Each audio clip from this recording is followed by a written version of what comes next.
The set of images and video that you just saw were captured in New Boston, Ohio, with the alien craft seen heading to the southwest, crossing over the Scioto River toward Kentucky. It was recorded by Thomas S., a local of New Boston, with the images snapped by his 17-year-old son Christopher on the night of October 24th, 2015 at around 7 p.m. We were informed of this sighting by one of our viewers, who is actually acquainted with the sources of the footage, who was originally shown the video and images, and was given permission to share it with us, and to, in turn, share it with all of you. The reason that I'm calling this an alien craft, rather than simply a UFO, is because when you look at this thing up close, not only in the video footage, but in the photos, specifically the first image, wherein which the source captured this ship going almost directly overhead, in a stunning detail, where we can see the true structural characteristics of this ship. And guys, you take a look at this thing, and you tell me with a straight face that this has anything to do with some humans down here on Earth. You tell me that some John Doe was down here at some point with his wrench and his power drill, constructing something as magnificent and alien-looking as this.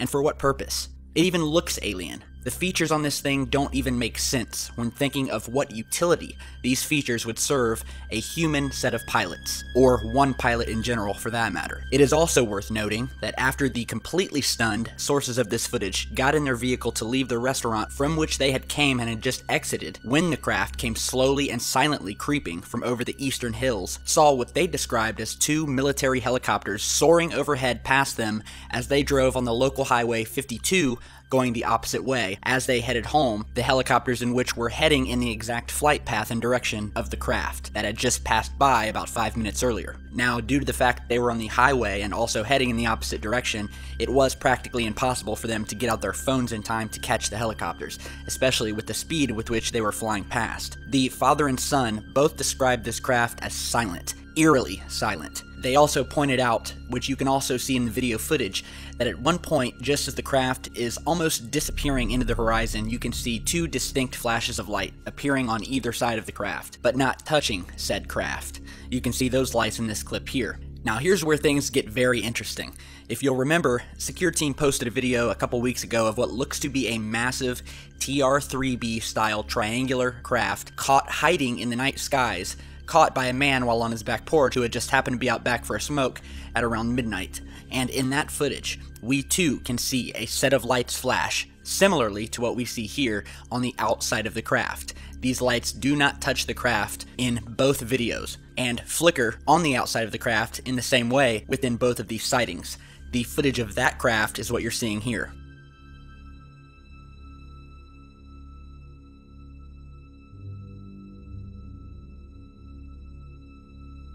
So here we have this sighting and a craft with what look like rows of windows, chambers, glowing lights, and other characteristics that simply don't jive with anything you'd imagine here on Earth. And frankly, if you can honestly look at this thing and convince yourself that, hey, yeah, it's just one of ours, no big deal, aliens aren't visiting us, well, hey, whatever it takes to help you sleep at night. We wish to thank Tom and his son Christopher for their quick reaction and awesome job in getting both images and video of this thing. This is what we ask of all of you guys. Get as much footage as possible. Keep your camera steady. Get video and images if you can, and send it in to us. And because this just happened, we are hopeful that more footage will be posted. From what I hear, the town that the sources are from is, however, very small, a country town. So if lightning does strike twice and we are lucky enough to get some new footage of this thing into our hands, you can be sure that we'll be posting on it. It's simply amazing footage, one more piece to the puzzle, and yet another reason that I love this work and why I can lay my head down at night knowing that we have not been alone for quite some time. So be sure to share this footage, get it out there, subscribe to the channel if you like the work we do, check back, and stay safe.